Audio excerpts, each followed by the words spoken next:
Greetings and welcome. I'm so glad you're here with me today. This is Edna White, and we are today going to talk about purpose. Um, I thought about, talking about purpose. I always talk about it, right? I always talk about, yes, as a life purpose strategist, I talk about it a lot. But I wanted today, and as I was going through, what should I talk about? I wanted to talk about finding your purpose when you're stuck.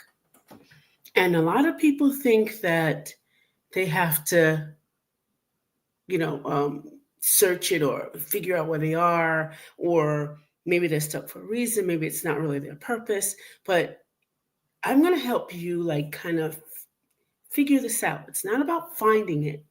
We use the word finding, but it's not about finding. It's literally about seeing where it is and what's going on that you are stuck, and then proceeding from where you are, if that makes sense.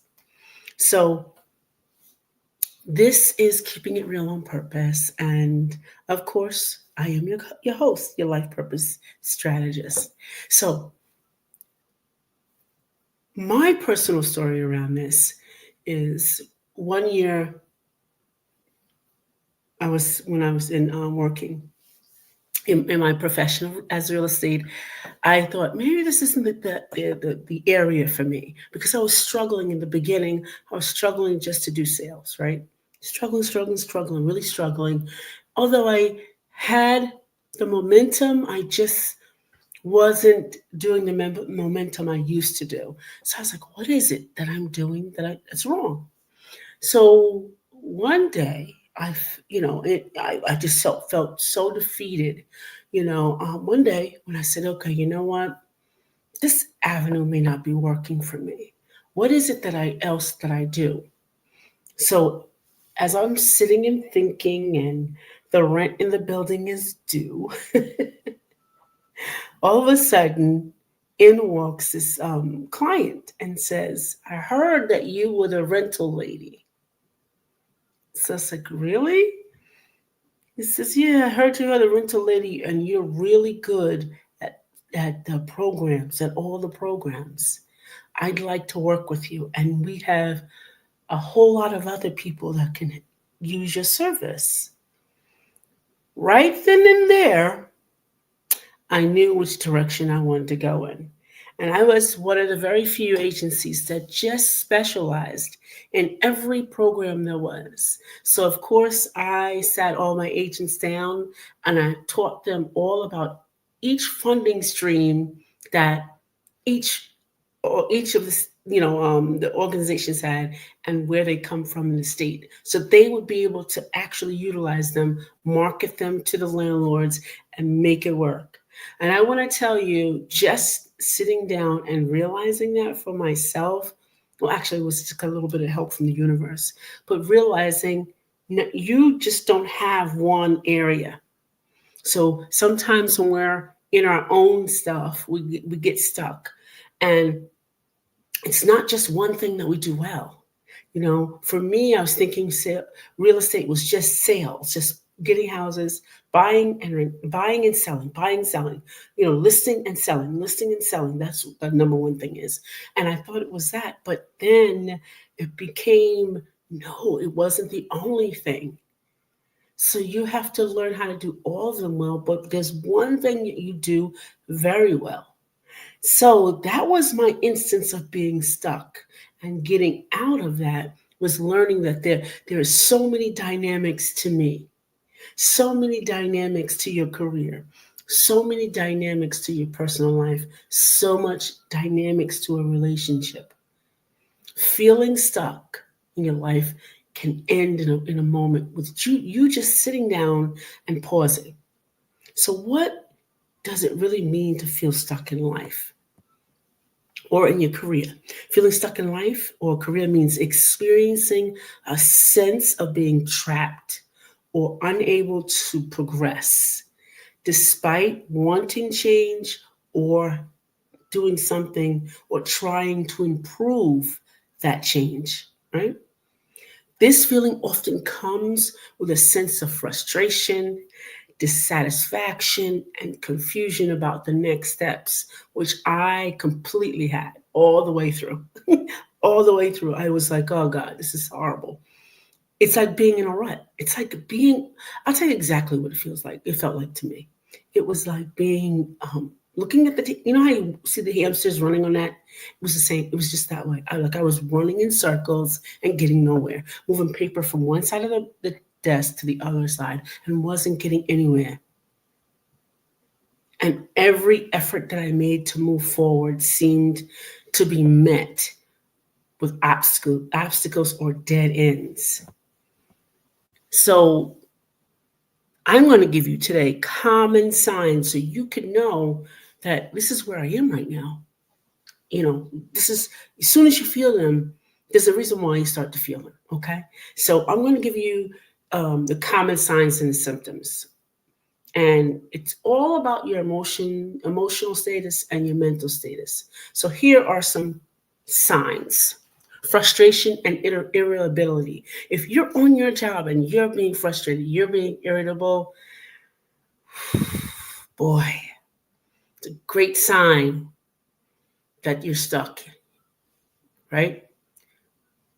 Persistent annoyance, right? And impatience with your current situation. If there is frustration around that, you're definitely in a rut. Lack of motivation. You go home and go right to sleep. When you do go to sleep, you sleep like a log. You're sleeping like you've never slept before in your life, right? You don't have the drive to even complete any other tasks. And don't even say anything about if you have a side hustle that you want to be a main hustle.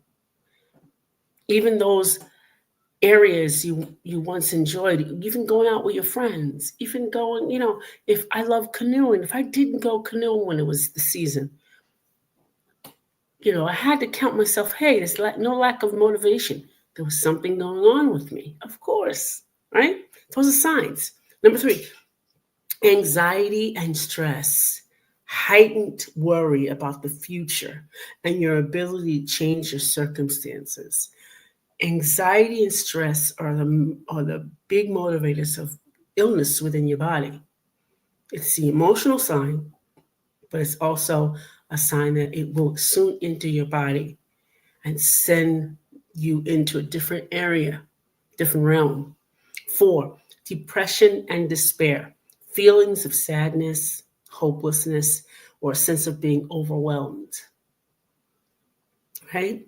5, restlessness, a consistent feeling of unease or discomfort with where you are in life.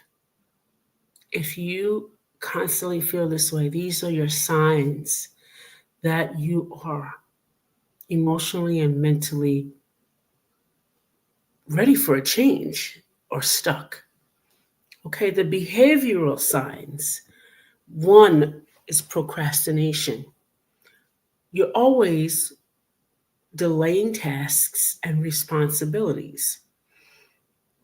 You often due to lack of interest or motivation.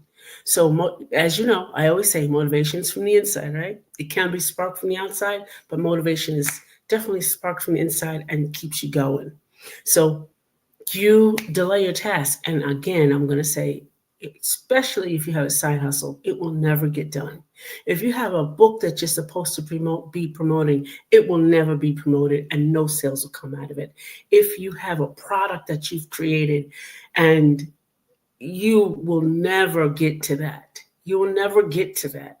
It'll be sitting in the corner in the house. It'll be sitting at the publisher's office because you are not promoting it.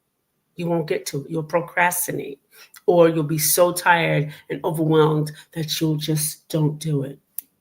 Number 2, avoidance, avoiding decisions and opportunities. So if opportunities come to you, oh, well, I don't know what I'm going to do, and you go around and around and around, and you don't answer yes or no. It's soon the opportunity comes to the due date and it's gone, and then you'll be like, oh, I wonder what happened. You're already just like vacillated until it was gone, right? So you avoided it. You avoided an opportunity or to make a decision that could lead to change, but out of fear, you're uncertain. Three, stagnation, lack of progress in personal or professional goals, often feeling like you're in the same place despite efforts to move forward. So no matter what you do in your professional, no there's no there's no goals being accomplished. Stagnation, just done, simple and easy. Then you have the last four, escapism, right? It's engaging in activities like excessive TV, excessive scrolling, sometimes substance abuse, and that includes alcohol, guys. That includes food, guys. That includes shopping, guys. That include hoarding, guys. So it's a lot of all of that. Okay, just doesn't mean toxic substances. It means substances that you abuse, and that's buying and hoarding things, and food. It's all that escapism, so it can distract you from feeling being stuck. Okay, so now let's talk about the cognitive signs. Number one is negative self talk. You have frequent thoughts of inadequacy, failure, and pessimism about your ability to succeed. Well, I need this certificate because they're not going to believe me. I need this or that because they're not going to believe me. And guess what? You can literally share your thoughts or give your negative self talk to other people. So when you find yourself talking like that to yourself, don't share any information. Don't do that, because all you're giving them is you're deflecting your bad talk to yourself. So if a person wants to do something that's grandiose, well, you know that the people are going to question you. Stop that. That's you saying that to yourself. If great advice is go for it. Do you have a plan set up? Awesome. That is terrific. Let me know how your progress is. If you want me, if you need to do anything with you, or I need to help you, that's supporting somebody else. But when you start to give them your negative talk, it's time to wonder those cognitive signs that you're doing to yourself definitely are leaking on to other people. Two, indecisiveness, struggling to make decisions or feeling overwhelmed by choices. So here's a perfect example. If you are someone who is waiting, let's just say you had to make a doctor's appointment. The doctor says, great, you go to the first appointment and you get this kind of thing done. And whatever, you get something done, then you have to come back and check on you. But you're so indecisive, should I go back or should I not? Right? And you struggle with going back. Should I go back? Oh, I'm busy. Oh, it's too cold. Oh, it's raining. You keep putting it off. It's just like someone who you're supposed to have an appointment with, a personal appointment with. You keep putting it off because you keep kind of catering to your indecisiveness. It's your cognitive sign that you are really feeling stuck. Three, lack of clarity. It's difficulty in identifying what you want in your life or what steps to take next. What do you really want in life? So, example for myself is I wanted to be a life coach. I did. I knew that I was a great coach or a counselor. I knew that. But you know what I started doing is I had difficulty identifying what I wanted in my business. because I was listening and looking and comparing everybody because I didn't realize the cognitive signs of me being stuck were those things that I started looking at everything else. And even though the shiny stuff, the new stuff, oh, that'll help me get there. And I'm piling all this stuff up and not actually using any of it, right? Because indecisiveness is struggling with me. Oh, yeah, I can get that shiny object that'll help me send my emails out, but never use it, right? Or I can get that coach, but never use that person. Schedule appointments and never show up. Then there's lack of clarity. Should I do that? Should I? Well, I don't know what I want to do for my business. If I need all these things I need these coaches, I need this stuff. But I don't know what I'm doing. I have all these certificates and I want to put them all under my name. I don't want anybody to go about saying that I didn't do this. Now, how are you going to put all your certificates all under your name? Someone asks you what you do, and you say all the certificates, and you say all the stuff. You lose people after 15 seconds. So you better say something in the first 3 seconds to get their attention. Okay, just saying. So make sure you have some clarity. This is a cognitive sign that you're ready to be stuck. You're already stuck. You need help. Okay. 4, rumination. Or you keep going on and on and on and on about the same thing. Obsessive thinking about the past decisions you made, and you can't seem to get off the past decisions and the past regrets, and it prevents you from moving forward. Well, it's going to be just like before. If I don't get this right, it's going to be just like before. And then all of a sudden, nothing happens. Now, here's some physical signs, okay? Number 1 is fatigue. Constantly feeling tired, even after you sleep, due to your emotional and mental strain. 2, insomnia. You can't sleep. Trouble falling asleep or staying asleep because of stress and anxiety. 3, physical symptoms, headaches, muscle tension. Mine was always in my neck, and other stress-related physical issues, These are signs that you are stuck. So let's understand the root causes. And remember, if you have any questions, right, please put them in the box below and I will be able to answer them, if you have any questions about what I'm talking about. And I know it's a lot to kind of take in, but I promise you it will be good for you. I promise. It's like medicine, all right? So let's talk about understanding the root causes. Number 1 is external factors. Your work environment might be toxic. The culture might be not right for you. And lack of opportunities for advancement. You may be stuck in a position that you could do with your eyes closed in 2 hours or 4 hours, and then you're sitting there the rest of the time twiddling your thumbs. Or you may be in a position that does not fulfill you, right?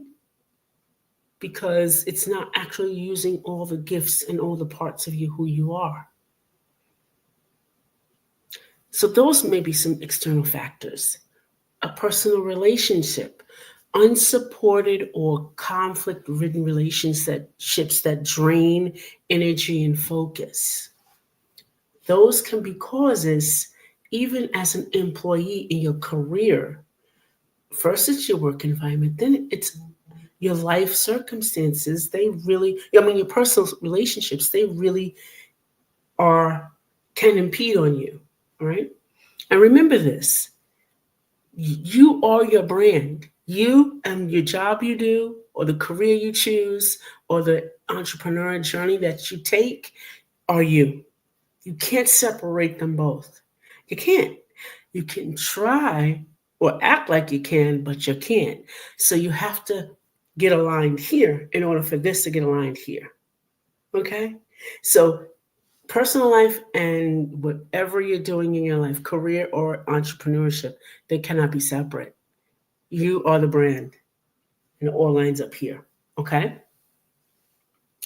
Life circumstances, major life events such as illness, financial issues, they create barriers to your progress because if you are at work and you're struggling with finances, you may not want to do anything. If you're, if I can go back to personal relationships, if you just had a breakup, if you are getting divorced, it can mess with your clarity. It can mess with your focus. You know, it can really bother you in your workplace or in the entrepreneurial, whatever business that you have. It can really affect it. But your life circumstances can affect any part of you. There's someone ill in your family. There's someone who just passed away. It can affect you. Trust what I'm telling you. We think it doesn't, but you cannot separate your face, your actions. If you could take your emotions out of you and leave them somewhere else until you get back, that would be so good. But it doesn't work that way. We're a whole person. What we have to do is learn how to navigate those things and put them under control when they need to be. Two, internal factors. Your mindset, limiting beliefs, your fear of failure, and perfectionism can hinder progress. So limiting beliefs mean, oh, I don't have a degree. And I know I used to feel like that when I'd be around people that had doctorates and everything. And I was like, oh, I can't even have a conversation with them because um, I'm not smart enough, or I don't have a doctorate. I used to feel that way until I said, man, I don't care. I don't care. So I am who I am when I am, and that's it. So limiting beliefs can stop you. That's your mindset. Fear of failure, a mindset. Perfectionism, a mindset that it's not perfect yet. I can't put it out. I can't get on online yet because it's not perfect yet. My skit's not right because it's not perfect yet. It'll hinder you. Lack of purpose, not having a clear sense or directions of your goals can contribute to feeling stuck. Not having a clear sense, just you're just flopping like a fish without with a little bit of water. Okay, self-doubt, constantly questioning your abilities and worth, which undermines your confidence and guess what? Your actions. That's why you can say, oh, you talk a good game, but that's not the truth. You could talk, it could come out your mouth, but guess what? When it comes to the action part, it leaves a little bit to be desired. And the last but not least is there's some insights that we have, and I think Henry Ford said it best. Obstacles are those frightful things you see when you take your eyes off your goal. Sometimes when we're looking at other things and we're comparing ourselves to other people, or we're looking at the shiny new things that people got, or we're looking at the things that we don't have, we get our eyes off of that, and that makes the goal even more frightful because we forget this is what we're going for. Forget. So we get our eyes off of that and we don't focus. So what is it that we have to do? What's the importance here? What do we have to do now that we know how we're acting, how we're receiving information, how we're feeling? Now what do? We have to self-reflect. We have to assess what we're doing. So self-reflection is a powerful tool when gaining insight into your thoughts, your feelings, and your behaviors. By taking time to reflect, you can better understand any aspect of your life or your career and any causes that are of dissatisfaction and why. Now, if you need help, there's always someone like myself to be there for you. And you can literally call up, hey, I need a one-to-one, one time. Let's do this. And come up with a plan to get you back on board I will help you light that match so you can be revived again and have a direction. But what self reflection does the most is increase your self awareness. I can't tell you how important it was for me to understand my emotions, my self awareness, and I spend time literally delving into that for myself in the quiet, in the quiet time, in my walks, in my meditations, whatever I'm doing. I sit and I really understand my emotions. Reflecting on my emotions can reveal patterns of frustration, sadness, and anxiety that we don't understand where it was coming from or where the underlying issues happen, and we can find that out.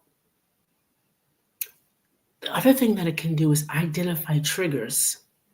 If we start to recognize what specific events or situations trigger negative feelings, because that's what a trigger is. It's just bringing up negative feelings. That's all it is. A trigger is bringing up negative feelings that can help us. This way, we can help pinpoint those areas that we need.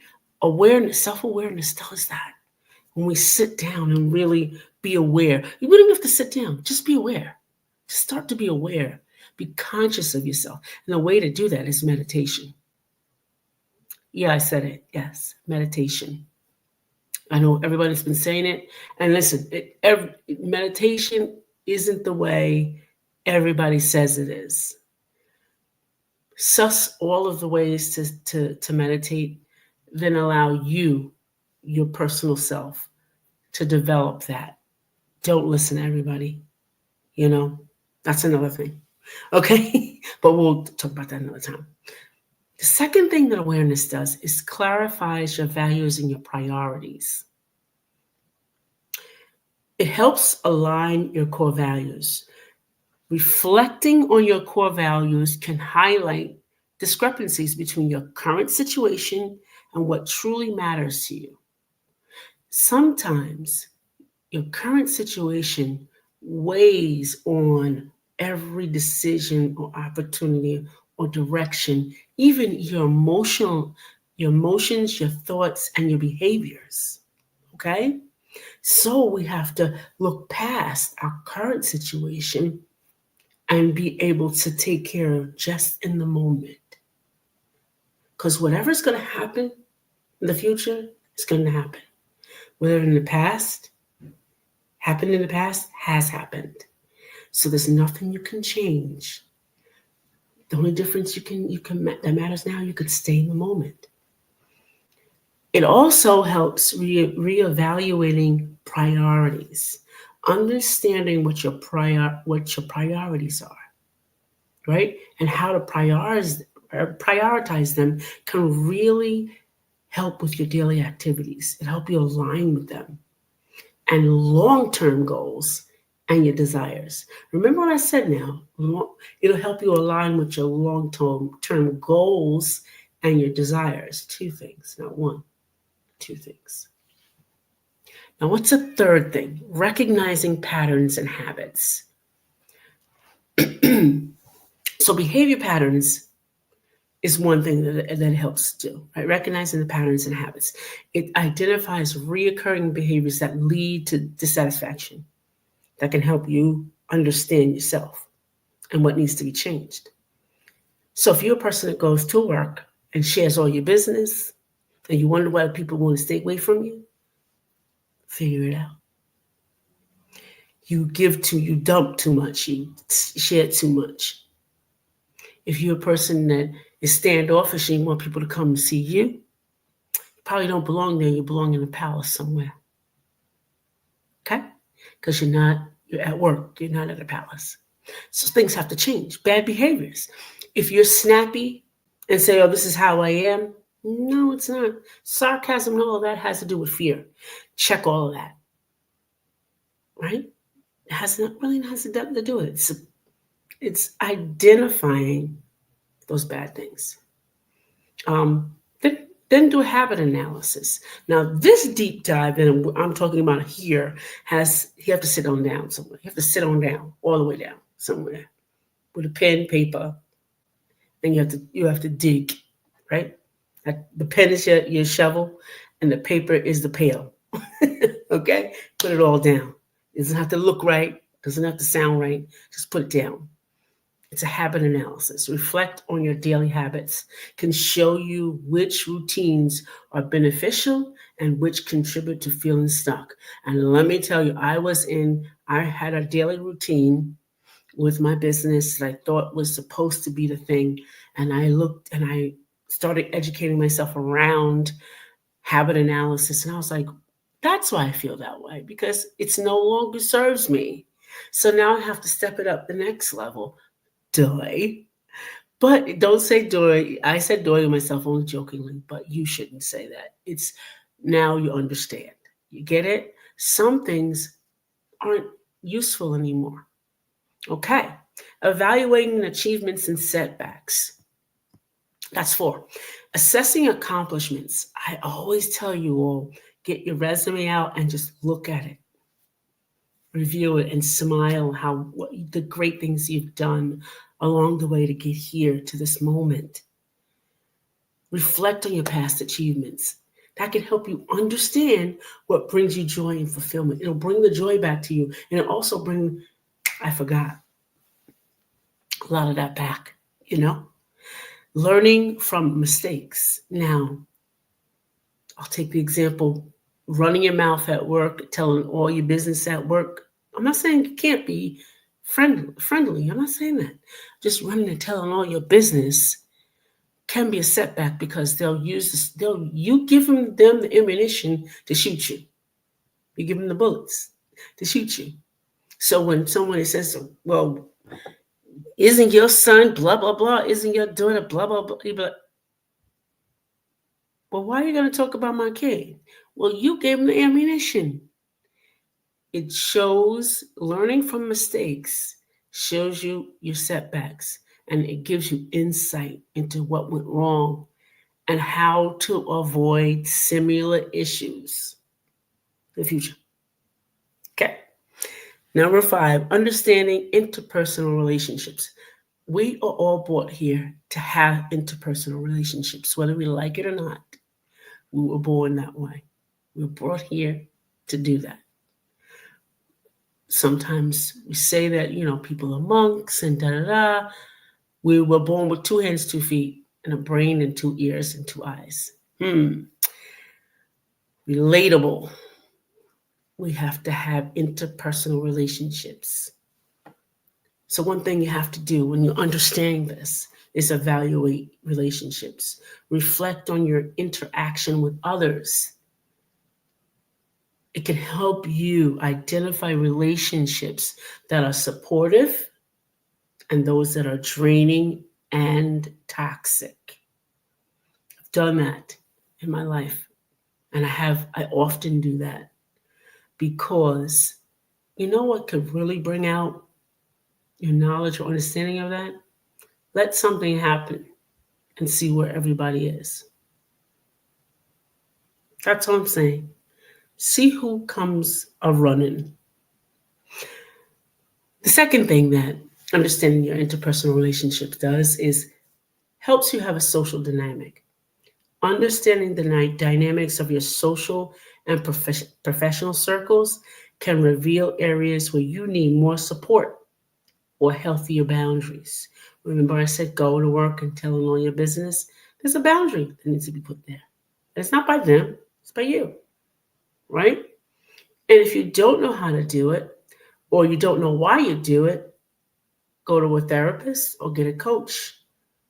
Teach you about those things that you're doing so you can move forward. Okay? Number 6, identifying unfulfilled desires. Remember I told you earlier there's 2 things that we have, is goals and desires. We often forget the desires part. We forget the desires of going to Bali.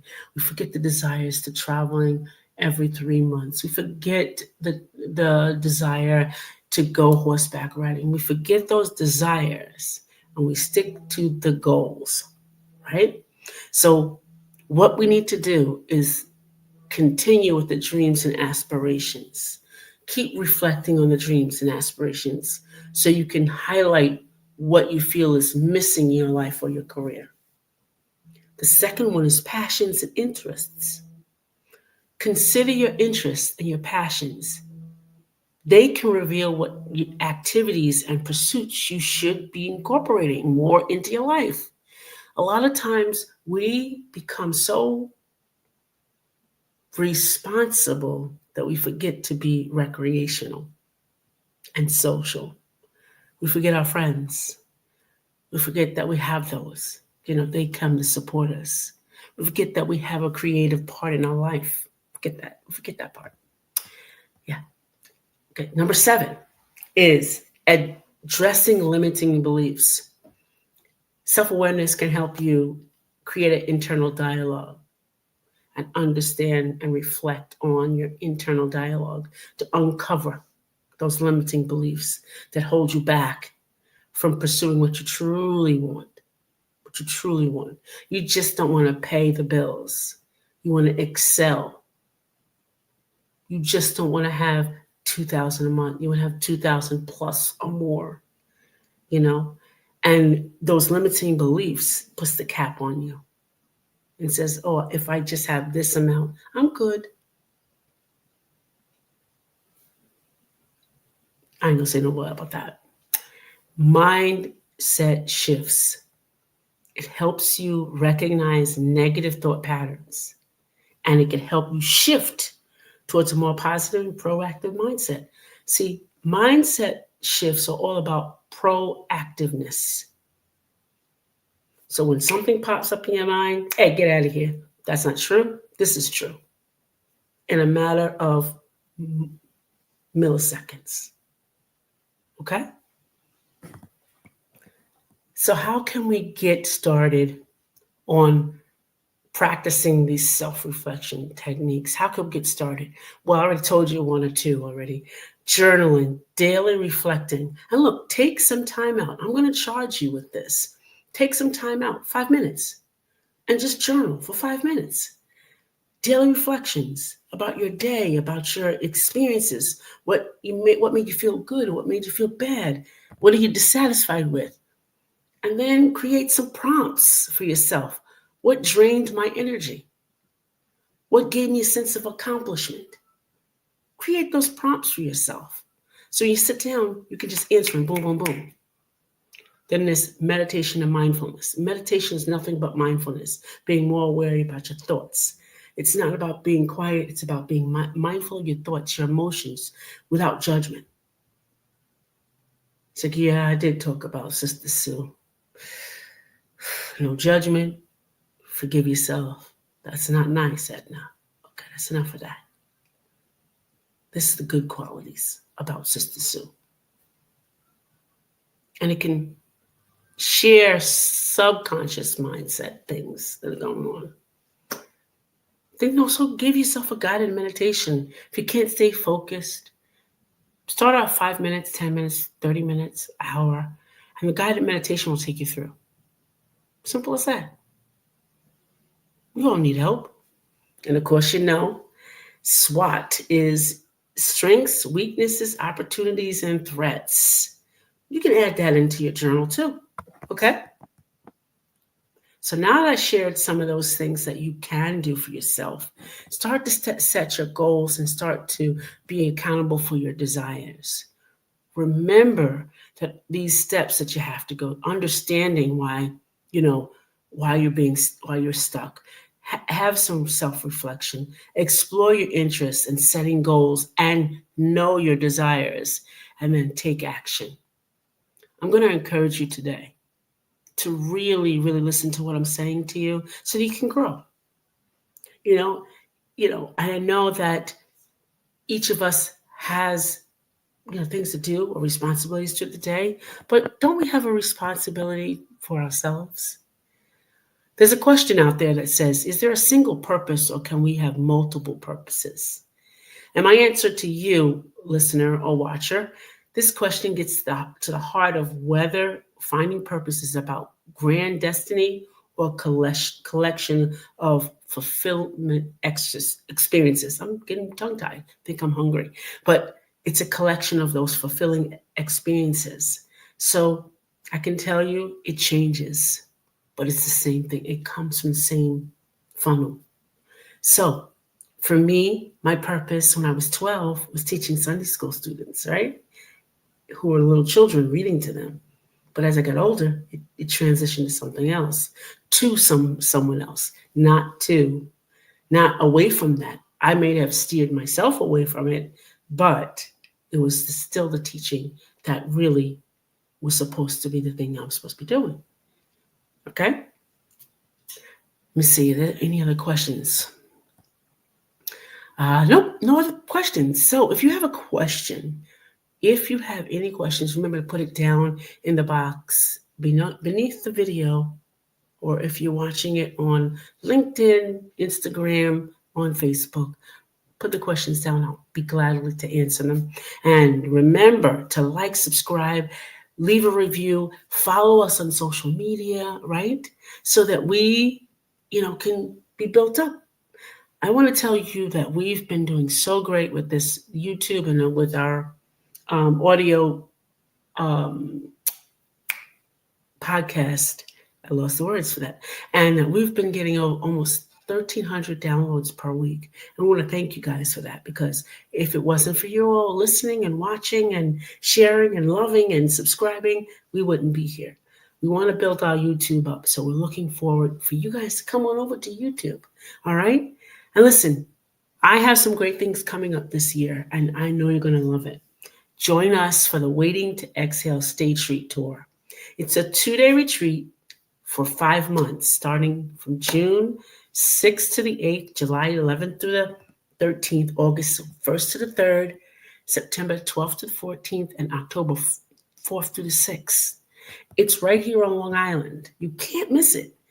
We are looking for speakers, and we're also looking for vendors. So we want you to come down and enjoy us in the grand old Hilton Suites across the island.